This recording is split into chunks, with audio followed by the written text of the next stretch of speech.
ओम श्री गणेशाय नमः। ओम श्री गुरु चरणकमलेभ्यो नमः। वक्रतुंड महाकाय कोटसूर्ये समप्रभः निर्विघ्नं कुरु मे देव सर्वकार्येषु सर्वदा। अखंडानंदबोधाय शिष्यसंतापहरणे सच्चिदानंदरूपाय रामाय गुरुवे नमः। यस्यांके च विभाति भूधरसुता देवापगामस्तके बाले बालविदुर्गले च गर्लं रस्योरसी व्यालराट्। सोऽयं भूतिविभूषणा सुरवरः सर्वाधिपा सर्वदा सर्वा सर्वगता शशिनिभ श्रीशंकरः पातु माम्। वंदनीय स्तनीय प्रातः स्मरणीय परम श्रद्धे पूज्यपाद श्री स्वामी जी महाराज, अन्य संत वृंद, भगनी व भ्रातृगण सभी की सरल सात्विक श्रद्धा का हृदय से हार्दिक अभिनंदन करते हैं। 3 दिवसीय परम सत्संग का आप लोग परम लाभ आनंद ले रहे हैं। सज्जनों, सत्संग किसी निमित्त से कभी भी कहाँ भी मिल जाए, ये बहुत बड़े पुण्य का प्रताप मानना हमें चाहिए। हर मनुष्य के अंदर देखो, ऐसा संसार में कोई मनुष्य नहीं होता है कि जो अपने जन्म जन्मांतरों के संस्कार की पूंजी को लेके नहीं चलता है। सबके संस्कार अपनी गठरी लेके जीव यात्रा करता है। तो संत महापुरुष इस संसार में सत्संग सुनाते आए हैं अनादिकाल से। जब से सृष्टि रची है ना, तब से सत्संग की परंपरा चल रही है। क्यों चल रही है सज्जनों? कि जिस अकारण करुण वर्णालय भगवान श्री हरि परमात्मा ने इस सृष्टि की रचना करी, मनुष्य की रचना करी, तो मनुष्य की रचना तो केवल परमात्मा के पाने के लिए करी गई है। उस परम ब्रह्म को पा लेने के लिए, मोक्ष पाने के लिए, जन्म मरण का अंत करने के लिए, 84 को मिटाने के लिए इसकी जो है ना उत्पत्ति की है मनुष्य की। तो ईश्वर ने ये रच दिया, तो इसका कल्याण किससे होगा? मनुष्य का ज्ञान से होगा। ज्ञान कहां से आएगा? वेद से आएगा। तो वेद की रचना किसने करी सज्जनों? जिसने सृष्टि रची उसी ईश्वर ने वेद रचा। पर वेद हमारे सामने, हम क्या जाने वेद को? वेद उदद बिन गुरु लखे लागे लून समान, बादर गुरुमुख द्वार है अमृत से अधिकान। कि वेद कैसा है? समुद्र के समान अथाह है, अपार है। लेकिन अथाह जला से समुद्र भरा, उससे हमारी प्यास नहीं बुझा सकते हम। इतना खारी है कि हम एक घूंट नहीं पी सकते। तो ऐसे ही वेद भी, उसमें जो कर्म, उपासना और ज्ञान अथाह सा जल भरा है। लेकिन अपने आप को खरीद के लिए आए तो हम बिल्कुल भी उससे अपनी प्यास मिटाने का मतलब ना हम उसको लाकर ना कर्म की विधि सीख सकते हैं, ना उपासना की, ना ज्ञान प्राप्त हम स्वयं नहीं कर सकते। वेद उदद बिन गुरु लखे, बिना गुरु के पढ़ोगे तो वो समुद्र के समान खारी होगा, क्षार होगा। तो क्या करें? कि बादर गुरुमुख द्वार है, कि जो बद्दलों के द्वारा वो समुद्र का ही जल तो आता है और बरस के देखो सारी सृष्टि, जो भी जीव जंतु जीवित हैं उस जल के बिना नहीं रह सकते। वही समुद्र का जल, लेकिन माध्यम बन गया कौन? बद्दल। तो गुरु के द्वारा हम वेद पढ़ें, शास्त्र पढ़ें, सदग्रंथ पढ़ें, उनके सानिध्य में पढ़ें, श्रद्धांगत होकर के पढ़ें। और देखो, गुरु और ग्रंथ और मंत्र में आपकी श्रद्धा होगी तो ही लाभ मिलेगा। गुरु में श्रद्धा नहीं, ग्रंथ में श्रद्धा नहीं, मंत्र में श्रद्धा नहीं, तो बिल्कुल लाभ नहीं मिलेगा। श्रद्धा का मतलब यही होता है कि उसकी जो गुरु हैं उनके वचन वेद से कम नहीं है, हमारे कल्याण करने वाले हैं। जिन जनों एक बार शब्द को माना, सज्जनों वे भवसागर से पार हो गए।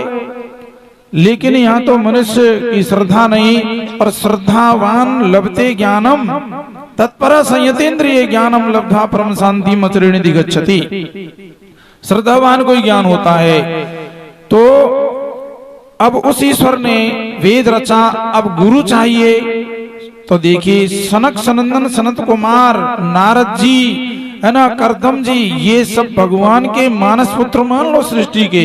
और जब से ऋषि रचे तभी से उपदेश परंपरा चल रही है। और इस संसार में एक एक ऋषि, एक एक मुनि ऐसे हुए कि इस पूरे जगत का कल्याण कर देते, है ना। जिन व्यास भगवान ने ब्रह्म सूत्र, महाभारत, 18 पुराण, स्मृति लिखी, है ना, लेकिन पूरे जगत का कल्याण वो ही नहीं कर सके। नहीं, सबको उपदेश उन्होंने सुनाया। अरे सुनाना तो शरीर रहता है जब तक है, ग्रंथ तो बहुत अनादिकाल तक रहते हैं। तो कितने ग्रंथ लिखे, संसार का कल्याण क्यों नहीं कर पाए वो? नारद जी क्यों नहीं कर पाए? व्यास जी क्यों नहीं कर पाए? अनेक ऋषि मुनि हुए हैं, लेकिन क्यों नहीं करना है? इसमें विचार करने की बहुत जरूरी है सज्जनों। और आज भी संत भगवान एक एक ऐसा प्रवचन कर देंगे, ऐसा उपदेश सुना रहे हैं कि सुन ले और जीवन में उतारे तो कल्याण हो जाएगा। लेकिन क्यों नहीं होता? ऐसा कोई युग नहीं जिसमें संत नहीं आए हों। क्यों? ये ईश्वर की व्यवस्था है।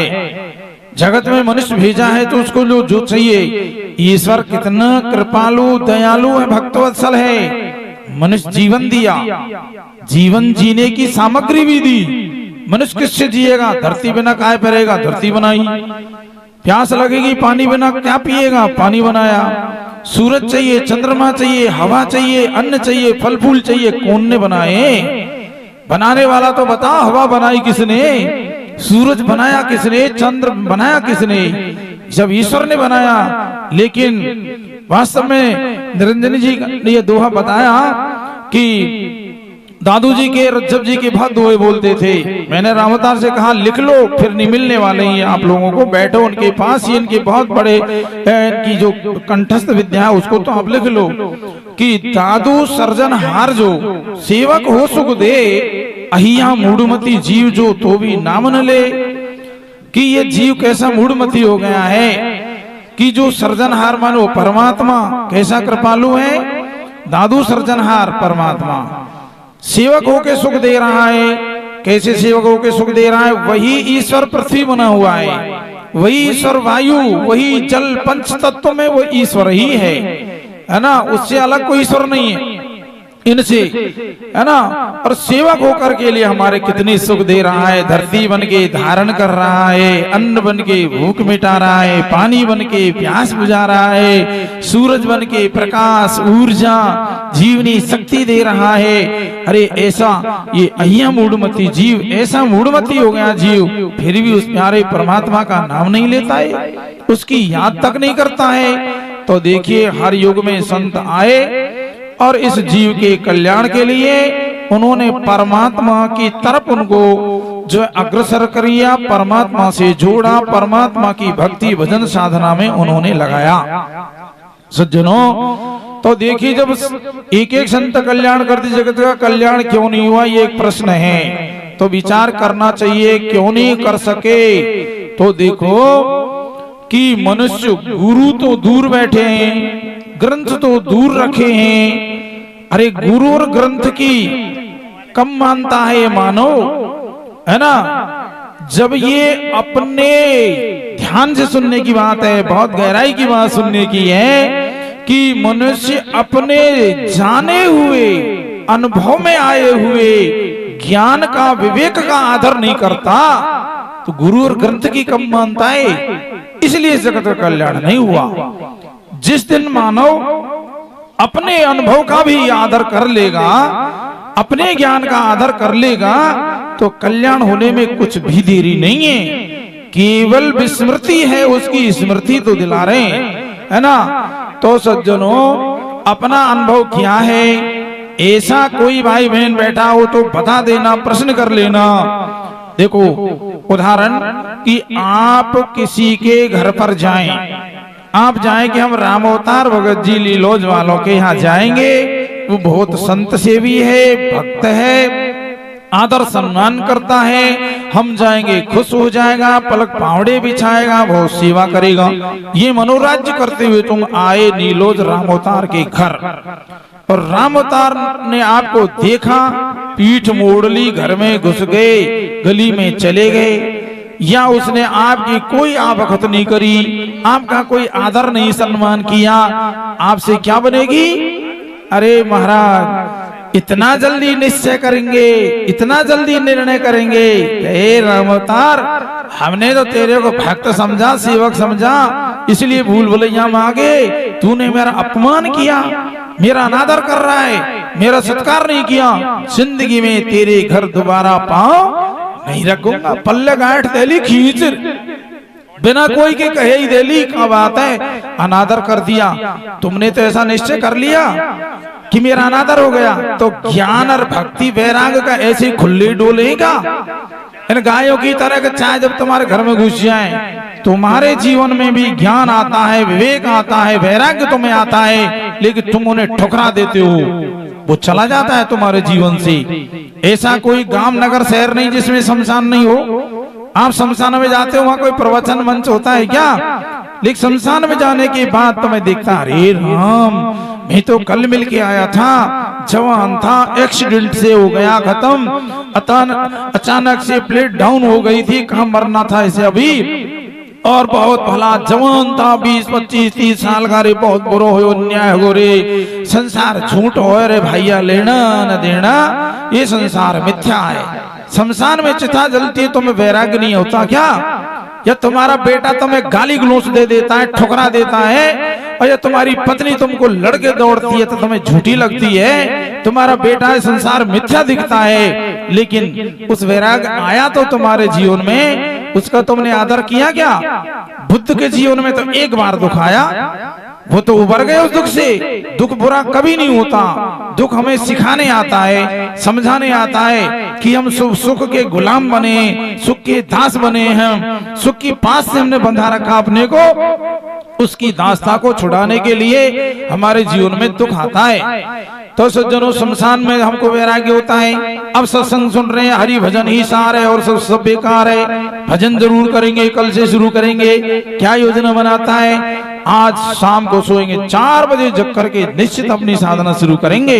लेकिन काल कहे कि आज बजूं, काल कहे फिर काल, आज काल के करत ही अवसर जासी चाल। आज कहता कल से शुरू करूंगा भजन, कल से करूंगा साधना शुरू, काल कहे कि आज बजूं, और काल कहे फिर काल, कल कहता है कल बजूंगा, है ना? काल कहे फिर काल, और आज काल के करती जिंदगी चली जाती, अवसर जासी चाल, अवसर चला जाता है सज्जनों। अवसर जाने नहीं देना चाहिए। और काम में आप कोई ढिलाई नहीं करते हैं, है ना? घर गृहस्थी का काम मानो, धंधा बिजनेस का मानो, जो भी मान लो, उसमें हम कोई लापरवाही नहीं करते। और साधना शुरू भी कर दी तो सबसे पहले कोई विघ्न आता तो हम उसे छोड़ते हैं, तो हमें ये नहीं छोड़ना चाहिए। और अपने ज्ञान का, अपने विवेक का आप आदर करोगे तो जो है कोई देरी विलंब है ही नहीं है सज्जनों। क्यों? कठिनाई तो उस बात में होती है कि असंभव काम को संभव कैसे करें हम, और असंभव को संभव करने में तो हमने हिम्मत कर रखी है। क्या है असंभव? जीवन में कामना पूर्ति करना, ये असंभव काम है। जीवन में किसी की कामना पूरी कभी होती नहीं है। कामना मिटाई जाती है, इच्छा मिटाई जाती है, इच्छा समाप्त की जाती है। और जहां भी रामायण गीता भागवत ग्रंथ पढ़ लो, तब लगी कुशलन जीव कहूं, सबने ओ नहीं विश्राम, जब लगी भजतन राम कहूं, शोक धाम तज काम।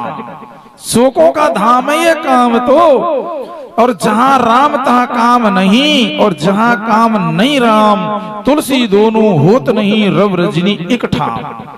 सूरज दिन और रात एक जगह नहीं रह सकते, या तो दिन ही रहेगा या रात ही रहेगी, या तो जीवन में काम नहीं रहेंगी कामना रहेंगी तो राम जीवन में आ ही नहीं सकेंगे, कभी कभी नहीं आएंगे। और कामनाओं को आप बदल दो, मिटा दो, उस संसार की कामना को उसको राम की कामना कर दो, है ना। कि जैसे संसार चाहिए हमें, इसे कामना कहते हैं, संसार के पद पदार्थ से ये कामना है, और ये नहीं चाहिए, राम चाहिए, यही निष्कामता है।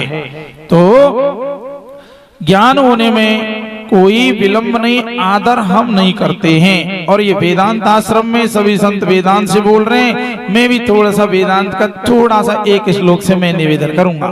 देखो, देश काल में अधिकतर प्रवचनों में जाता हूं, मैं वेदांत नहीं सुनाता हूं, मैं निवेदन करता हूं कि भक्ति करो, भजन करो, चेतावनी परक प्रवचन अधिक सुनाता हूँ। कुछ कम लोग जिज्ञासा, श्री नारायण जी के साथ में इधर जो गोपाल जी हैं, भदाल वाले हैं, सुखदेवपुरी जी हैं, और बहुत से यहाँ आते हैं उधर से, मारवाड़ से। तो मुझे श्री नारायण जी कई बार ले जाते वहाँ, तो कहते देखो ब्रह्मचारी जी, आप कोई भक्ति भक्ति की बात नहीं करना, वेदांत सुनाना है। मैंने कहा वेदांत से नीचे नहीं उतरू, चलो पूरा वेदांत सुनाऊंगा मैं। तो सभी कहते महाराज वेदांत, अब भी आप बुलाते खूब, वो गोपाल जी बैठे यहीं, इनसे पूछो कितनी बार कहते हैं कभी टाइम मिले आओ आओ। अब एक बार रेनवाल सत्संग था, बाल संस्कार के नाम से काफी संत थे, तो मैं मेरे सौभाग्यों तो चैप्टर ये दे रखा बाल संस्कार, इन पर बोलो। अम्मा बहुत सी महिलाएं आई रेनवाल में, ये गोपाल जी को जानकारी है नहीं तो करें, एक सत्संग महिला मंडल बना हुआ है वहाँ, सत्संग भवन मानो, उसमें वो महिलाओं के सहयोग से उसमें हमेशा सत्संग होता है, संतों को बुलाते रहते हैं। आपने वो प्रवचन सुन के उन्हें कागज लिखे, और जो कोई कुछ कहता तब मैं कहता ये श्री नारायण जी इनसे पूछो कहाँ हमें जाना है, कहाँ नहीं जाना है, कहाँ सत्संग करना, हमें इनके पीछे। तो उनको लिख दिया कि महाराज को लेकर आप हमारे वो महिला सत्संग मंडल में जरूर आए। तो श्री नारायण जी ने कहा कैसे से वहां चलना है, जैसी आपकी इच्छा, जहां ले चलोगे वहां चलेंगे, जब बुलाओगे बोलूंगा, है ना। तुम कहेंगे ऐसे करना, हम आए तुम्हारे वजह से। तो वहां गए तो पता लगा ये महिला सत्संग मंडल है, महिलाएं अधिक हैं, बहुत तगड़ा स्वागत। महाराज क्या पूछो, मैंने भगत जी से कहा, धीरे से कहा, मैंने कहा सुनो तुम्हारी मैं मानता रहा हूँ, वेदांत बोलो वेदांत बोलो, मैं यहाँ वेदांत बिल्कुल नहीं बोलूंगा। हाँ, हमने कहा ठीक है तुम्हारी इच्छा है। फिर उन्होंने कहा कि मैं बोल रहा हूँ, श्री नारायण जी कह रहे थे कि मैं बोल रहा हूँ, जब तो सब ऐसी बैठी महिलाएं जान तो रूस बैठी है, समझ नहीं आ रहा उनको। मैंने लिया नवता भक्ति का प्रसंग सुनाया, सब जो है ना वही, अब मुझे तो दिखाई देता नहीं। श्री नारायण जी बोले कि तुम बोल रहे सबन के कहाँ दिख रहे, राजी हो रही, सब खुश हो रही थी। मैंने पहले कह दिया अरे महिला है ना, और जो कुछ नहीं समझे और कैसा वेदांत सुना दे उनको, मैंने पहले कह दिया तो ये नहीं चलेगा, मैं यहाँ भक्ति सुनाऊंगा। अब हरिशंकर जी के यहाँ प्रभुता स्वामी जी महाराज आए थे, रिटायरमेंट में बहुत संत आए, तो सब संत वेदांत बोल रहे थे, मैं भी ने एक भजन बोला। मैंने वेदांत का क्यों, सब बोल रहे थे, मैंने कुछ थोड़ा थोड़ा मैं भी सीख रखा है वेदांत, ऐसी बात नहीं है। और स्वामी जी महाराज से मैंने देखो मुझे दिखता नहीं है, लेकिन स्वामी जी जैसे कृपालु संत होने नहीं है, मान लो आप, जो नजदीक रह के जानते हैं ना उन्हें पता होता है। मुझे दिखता नहीं, मुझे विचार चंद्रोदय श्रवण कराई है, मुझे स्वामी जी ने अकेले, स्वामी जी और मैं, तीसरा कोई नहीं। उसके बाद में तो एक जना की ऐसी घटना घटी, आपको बताऊं, मेरा स्वभाव बहुत खराब है थोड़ा सा। तो एक स्वामी निजानंद जी थे, अब ये स्वामी जी इतना आनंद से पढ़ाते, चाबी जैसे ताले में लगा के ताला खुलता है ना, इतने मर्मज्ञ वेदांत के हैं, पढ़ाने के ऐसे कुशल संत हमने तो देखा नहीं। तो जैसे पूर्व पक्षी का प्रश्न था, आता विचार सागर में, जो अभी रमेश आनंद जी बोले ना कि मूल सहित जग हानि की को करत नहीं आस, कि मूल सहित संसार की हानि हो जाए, निवृत्ति हो जाए, कोई नहीं चाहता। कि विवेकी तो तीन प्रकार के दुख न सावेग दैहिक दैहिक भौतिक ताप नहीं व्यापे होगा लेन देन ज्ञान से, कि ये कह रहा पूर्व हमारा, ये बात सही है, सब दुनिया यही चाहती है। पर जब उत्तर पक्षी का वो उत्तर आवे कि मूल सहित जग हानि में हुए न त्रिविध को ध्वंस, याते जन चाहत सकल प्रथम मोक्ष को अंश। पूरे मनुष्य मात्र जो है इस जगत की हानि चाहता है। क्यों, ये दुख तो मिट जाएंगे, हो जाएंगे, मिटते रहेंगे, लेकिन मूल सहित माने अज्ञान की निवृत्ति हुए बिना जड़ नहीं कटेगी जन्म मरण की। तो निजानंद जी महाराज ने आकर के इनसे लड़े कि इनके बड़े गुरु भाई थे वे, क्या तुम इनको वेदांत पढ़ाते हो और ये हंसने का विषय है क्या, ये ऐसे कर रहा है। वे लड़े, मैं रूस को नाराज हो, मेरे को मैं नहीं पढ़ूंगा वेदांत। अरे इनने समझाया क्या ये तो बुजुर्ग है, संत है, नहीं पढ़ोगे तो तुम्हारी तो हानि होगी, मतलब पढ़ो, रूस जाओगे तो क्या करोगे, छोड़ो इनके चक्कर में, जाओ आ जाओ, जाओ बैठो पढ़ो वेदांत पढ़ो। ऐसे मतलब कृपालु दयालु। तो मैंने वहां हरिशंकर जी का भजन गाया, अहम ब्रह्मस्मि अहम ब्रह्म हूँ। आप सब लोग बुलवा भी लो, चलो बोल भी देता हूँ वेदांत की कड़ी में। अहम ब्रह्म अस्मि अहम ब्रह्म में हूँ, अहम ब्रह्म अस्मि अहम ब्रह्म में हूँ, ये निश्चय करो सच्चिदानंद में हूँ, ये निश्चय करो सच्चिदानंद में हूँ। हाँ, समय कम भजन। तो ये मैं हरिशंकर जी का भजन गाया तो सिकंदर मौसी ऐसे से भक्त भी हैं जो केवल सगुण ईश्वर को चाहते हैं कि हम तो भक्ति करेंगे और ईश्वर की शरण हम हो जाएं, उनकी भक्ति करें। वे चाहे हमें ज्ञान करा दो, नहीं चाहे मत करा दो, हम उनकी भक्ति से ही हमारा कल्याण मानते हैं। तो मैं कहूँ भाई ठीक है, ऐसे अनन्य जो भक्ति करता है, भगवान कहते हैं अनन्या चिंतयन्तु माम ये जना पर्युपासते। तो उन्होंने कहा अरे महाराज आज तो आप भी वेदांत का भजन बोल रहे, क्यों उन्होंने पहली बार सुना। तो प्रिय सज्जनों, अब मैं कह रहा अपने अनुभव का आदर करने का एक चैप्टर मैंने आपको दिया एक श्लोक के माध्यम से, और अपने ही अनुभव का आदर कर लो, इसी में हमारा कल्याण है। एक श्लोक के माध्यम से सुन लें। श्लोक है वेदांत का ग्रंथ है जिसका नाम है वेदांत मकरंद। ग्रंथ का नाम है वेदांत मकरंद, उसमें एक श्लोक है। क्या है ये? अनुभव के आदर की बात है। मैं कह रहा हूं जब तक आप अपने अनुभव का आदर नहीं करोगे ना, एक गुरु नहीं, 10 गुरु नहीं, 100 गुरु भी आ जाए तो कल्याण नहीं करेंगे। बोलो, गुरु तो खूब कल्याण कर बेचारा, तुम ही नहीं चाहोगे तो गुरु क्या कर लेगा। नाव खड़ी है, तुम बैठो पार करेंगे, तुम बैठोगे नहीं तो पार कैसे हो जाओगे, आदर ही नहीं करोगे तो। श्लोक क्या है? अहम अस्मि सदा भामि कच्चित्, अहम अस्मि सदा भामि कश्चिन्ना मे प्रिय, ब्रह्मे अहम सदा सिद्धम, ब्रह्मे अहम सदा शिवम सच्चिदानंद विग्रह।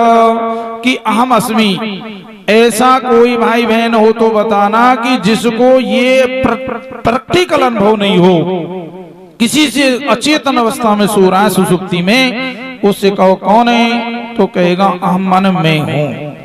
अब मैं हूं ये सामान्य ज्ञान है, मैं सामान्य ज्ञान है। अब कल्पित विशेष ज्ञान क्या होता है कि मैं हूं तो वो कहता है मैं राम अवतार हूं, ये कल्पित विशेष ज्ञान है।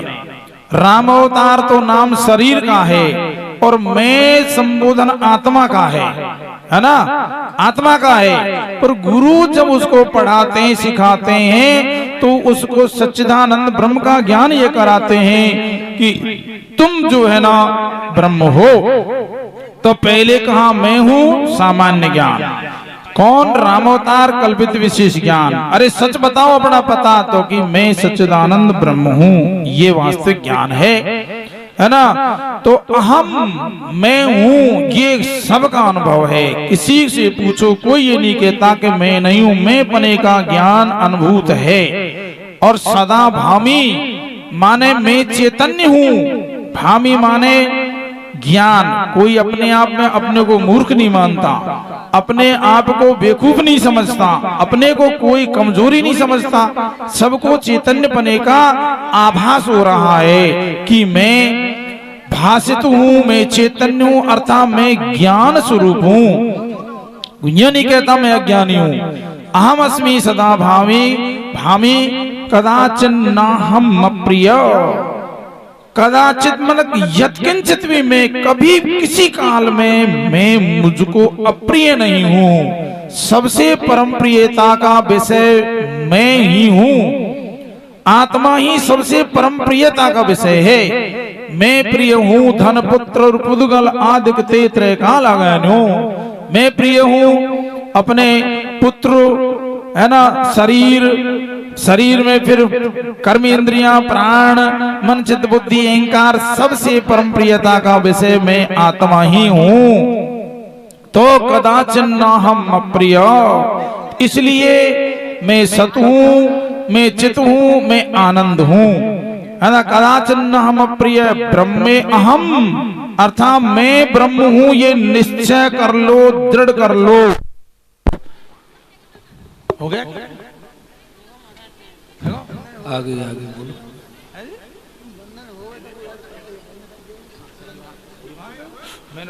हेलो, बोलो सच्चिदानंद भगवान की जय। ब्रह्मचारी जी महाराज जी ने चाहे